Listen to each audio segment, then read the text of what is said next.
Mel Gibson had been arrested for drunk driving. Somebody called and said Mel Gibson went on an anti-Semitic rant. And I called the sheriff's department back and I said, look, we are told that Gibson went on an anti-Semitic rant.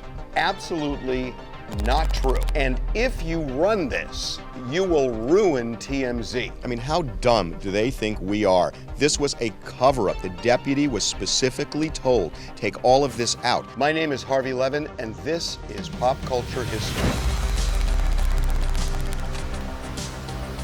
So, July 28th, 2006, was a turning point for TMZ. We had been in existence about 8 months. We had a PA in the office. His name is Antonio. And Antonio had a friend who worked at Moonshadows, which is a restaurant bar in Malibu on Pacific Coast Highway. Antonio said he had gotten a call from his friend that Mel Gibson had been arrested for drunk driving on Pacific Coast Highway, a short distance from Moonshadows, where Mel apparently had been drinking just before the arrest. That was a big story. And at the time, Mel Gibson was just a huge star with Lethal Weapon, with just all sorts of movies. He was A+++ list. The Sheriff's Department spokesperson told us that Mel Gibson was arrested, and this is a quote, without incident. We broke the story on the website, and it was a big story. An hour later, I got a call. Not going to tell you who called. Somebody called and said this was anything but without incident. It was somebody who clearly knew a lot and was somehow on the inside here. I called the sheriff's department back and said, we have been told now that there was an incident connected to this arrest. They said, absolutely, positively, no incident. This was without incident. Short time later, this person called back and I said, look, they're saying it was without incident. And then the person said that Mel Gibson went on an anti-Semitic rant. And I called the sheriff's department back and I said, look, we are told that Gibson went on an anti-Semitic rant. Person at the sheriff's department said, absolutely not true. And if you run this, you will ruin TMZ, that it will lose any credibility it has. You are absolutely wrong. So then my source called me back and he said, I'm going to give you some detail here. And he started telling me about all of the things Mel Gibson said about Jews, including the Jews are responsible for all the wars in the world. And this was totally out of context. He's telling the sheriff's deputy this in the back of a patrol car as he's being driven to the jail. And he is just going on this rant. And at one point there was a payphone and he had smashed the receiver on the payphone. He had called a female sergeant sugar tits. There was even more detail. So I called the sheriff's department back and they said, this is absolutely not true. You are being sold a bill of goods. Again, you are going to ruin TMZ if you do this story. And it went back and forth this way all day. Then the source came back and said to me that there was a report written on the arrest and that the deputy had written the report, that the sheriff's department in downtown, the headquarters, had ordered him to rewrite the narrative of what happened at the scene, but to leave out the 4 pages that contained all of the anti-Semitic back and forth. The person said to me, I'm going to send you the 4 pages. And I thought, oh my God. And I had a fax machine on my desk at the time. And I remember staring at that fax machine and just thinking, am I gonna get these 4 pages? And all of a sudden I hear this,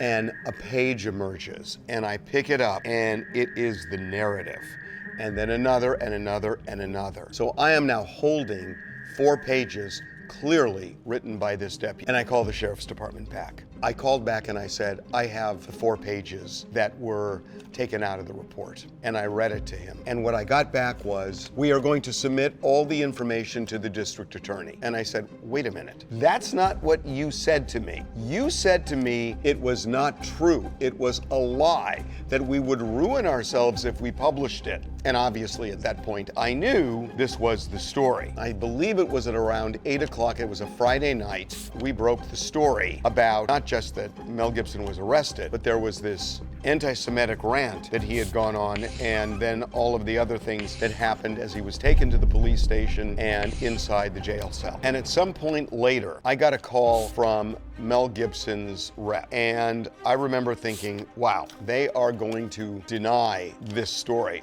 I thought. And he said, I have something to tell you. I got to my computer and I was ready to type notes, thinking that I was going to get a long narrative, and this person said, he didn't say sugar tits. And I thought, okay, what else? And he said, he didn't say sugar tits. And that was it. And I thought, oh my God.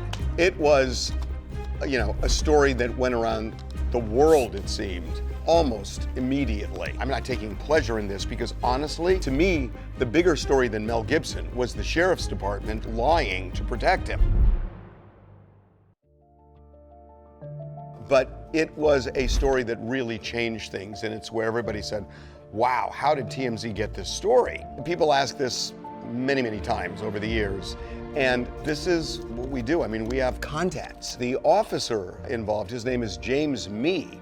James Mee happened to be one of the few Jewish sheriff's deputies that was the one who arrested Mel Gibson. Now, I don't know if Mel Gibson knew he was Jewish. I have no way of knowing that. I frankly can't imagine that Mel knew that. But James Mee was Jewish. The sheriff's department was apoplectic to find out who my source was. What they did was, rather than do what they should have done, which is an internal affairs investigation on why they lied about this and tried covering it up and changing the police report, instead of that, they got a search warrant against James Mee, and they searched his computer to see if he was my source. They went to his house, I'm told, and they searched his phone records, and they were going after James Mee in a big way. They did all sorts of things to James Mee. He ended up suing the department for retaliation. It kind of turned his life upside down and even ruined it, frankly. The part I didn't know, it didn't happen until a couple of years later, when I got a call from the Los Angeles Times. And the Los Angeles Times reporter said to me, are you aware the LA County Sheriff's Department got a search warrant against you? And I said, what are you talking about? And he said, they got a search warrant to search your phone records. I was stunned. I was stunned. I'm a reporter. We have a First Amendment right, protection with our sources. The idea that the LA County Sheriff's Department would get a search warrant that a judge signed to search my phone records, which they got. I called our lawyers and said, I want to sue the Sheriff's Department. This is an outrageous breach of the First Amendment. And so we made it public that we were going to sue. Before we actually pulled the trigger on that, I got a call from the Sheriff's Department. The Sheriff's Department said, the sheriff would like to have lunch with you. And I thought about it, and I thought, sure, why not? So we had lunch at a little joint on Sunset Boulevard. During the conversation, he looked at me. He said, look, why can't we just do this? You don't file a lawsuit. As time goes on and we get stories that could be good exclusives for you, we'll give you some exclusives. And I remember thinking, this lunch is over. And it was. I told him to go pound sand. It turns out, something that I didn't know that we found out, that after 9/11, there were all sorts of revisions made to give law enforcement more leeway to search phone records, and it appeared that we really didn't have a case. Why would the Sheriff's Department do this? And it turned out Mel Gibson was and this is legit, a big supporter of the Sheriff's Department. And then you gotta wonder, is the Sheriff's Department returning a favor by lying to us? Nothing much came of anything. The story ran, Mel Gibson took his lumps for what he did. You can't take a snapshot and say, well, that's gonna define them for the rest of their lives. All of this was put in context. Mel Gibson has gone on to do other movies. This was just part of the mosaic of his life and of TMZ. My name is Harvey Levin, and this is Pop Culture History.